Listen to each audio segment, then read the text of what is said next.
नमस्ते दोस्तों, मैं हूं दीप्ति और स्वागत है आपका आपके चैनल सोच समझकर में। दोस्तों, जैसे कि आप जानते हैं कि रशिया यूक्रेन वॉर से इन दोनों देशों का हाल तो बुरा ही है। साथ ही साथ विश्व भर की आर्थिक व्यवस्था यानी कि ग्लोबल इकोनॉमी को भी बड़ा असर पड़ चुका है, जो कोविड-19 के बाद रिकवरी के राह पर चल चुका था। भारत को भी इस युद्ध से आर्थिक चोट पहुंची है। चलिए इस वीडियो में देखते हैं कि कैसे रशिया यूक्रेन क्राइसिस की वजह से इंडियन इकोनॉमी पे भी असर पड़ सकता है।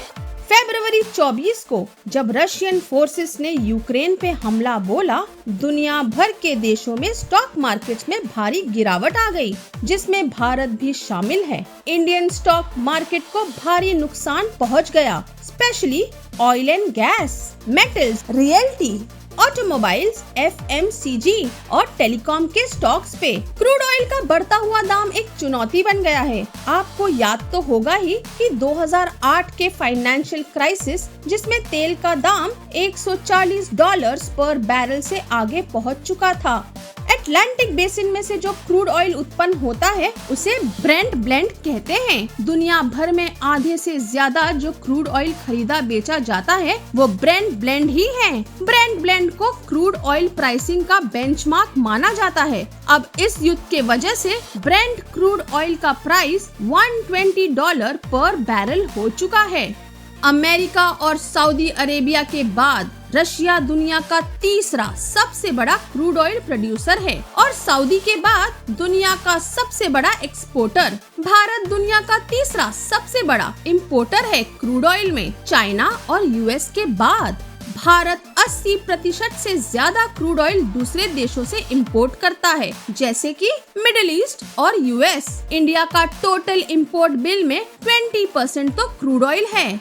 दिसंबर 2021 तक 9 महीने के लिए भारत ने अराउंड $82.4 बिलियन का क्रूड ऑयल इंपोर्ट किया था। ये 108.4% ज्यादा है कंपेयर टू $39.6 बिलियन जो उसी 9 महीने के पीरियड में दिया गया था। 2020 में यूक्रेन क्राइसिस के वजह से करंट अकाउंट डेफिसिट बढ़ सकता है। करंट अकाउंट डेफिसिट का मतलब है देश का इंपोर्ट्स यानी कि आयात, एक्सपोर्ट्स यानी कि निर्यात से ज्यादा होना। तो करंट अकाउंट डेफिसिट के साथ GDP को भी असर पड़ेगा और इन्फ्लेशन भी बढ़ेगा, यानी कि चीजें महंगी होगी।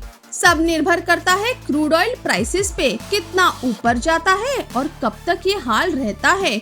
मॉर्गन स्टैनली का मानना है कि तेल का प्राइस $100 प्रति बैरल एक साल या उससे ज्यादा भी चलेगा। तो अगर क्रूड ऑयल इंपोर्ट्स $100 प्रति बैरल रहता है 2023 में भी, तो करंट अकाउंट डेफिसिट GDP में 2.5% तक बढ़ेगा। अब इन्फ्लेशन कब तक बढ़ेगा वो डिपेंड करता है तेल के रिटेल सेलिंग प्राइसेस पर और फ्यूल प्राइसेस से कितना एक्साइज ड्यूटी कट किया जाएगा चीजों को नॉर्मल रखने में। तेल का पैसा बढ़ने से सिर्फ पेट्रोल स्टेशन में ही नहीं बल्कि इसका असर पड़ता है रोजमर्रा की जिंदगी के हर पहलू पे। तेल से ही मशीनें चलती है, इंडस्ट्रीज चलता है, यातायात और लॉजिस्टिक्स के साधन चलते हैं। फ्यूल प्राइसेस अगर बढ़ जाए तो सारे इंडस्ट्रीज पर बुरा प्रभाव पड़ सकता है।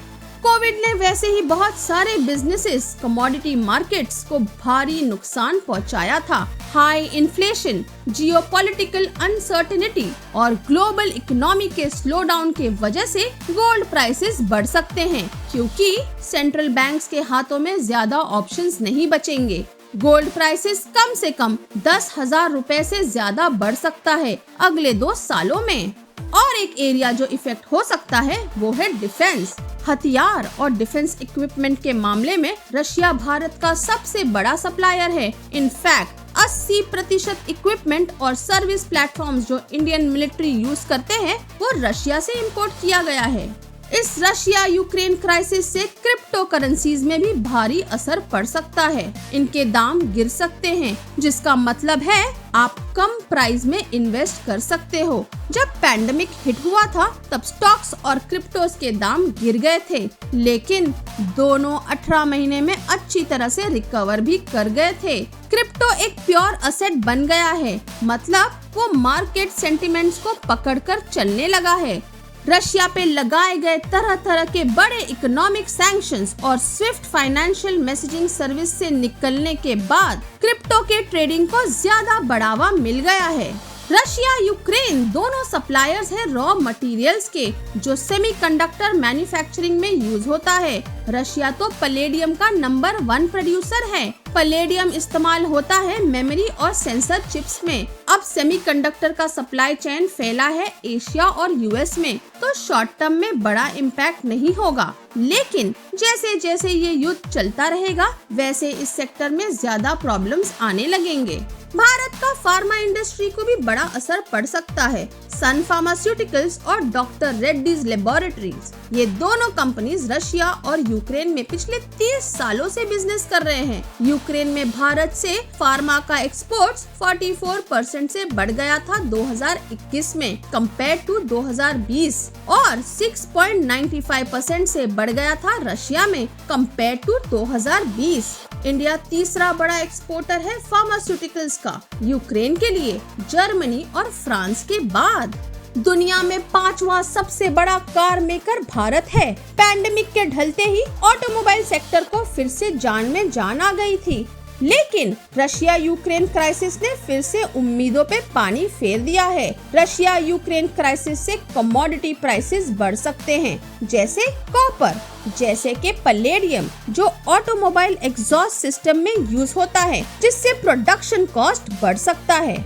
18% भारत में बनी चाय का निर्यात यानी कि एक्सपोर्ट्स रशिया को जाता है, जिसका मतलब है कि रशिया हमारे चाय का बहुत बड़ा इंपोर्टर है। तो अगर चाय के एक्सपोर्ट्स में प्रभाव पड़ेगा तो इंडिया का टी इंडस्ट्री को इफेक्ट होगा, क्योंकि चाय का सप्लाई डोमेस्टिक मार्केट में बढ़ जाएगा, जिससे ओवर सप्लाई का सिचुएशन बढ़ेगा और दाम गिरेंगे। इंडिया सनफ्लावर ऑयल इंपोर्ट के लिए यूक्रेन और रशिया में ऑलमोस्ट फुल्ली डिपेंडेंट है। यूक्रेन सनफ्लावर ऑयल में दुनिया का सबसे बड़ा एक्सपोर्टर है।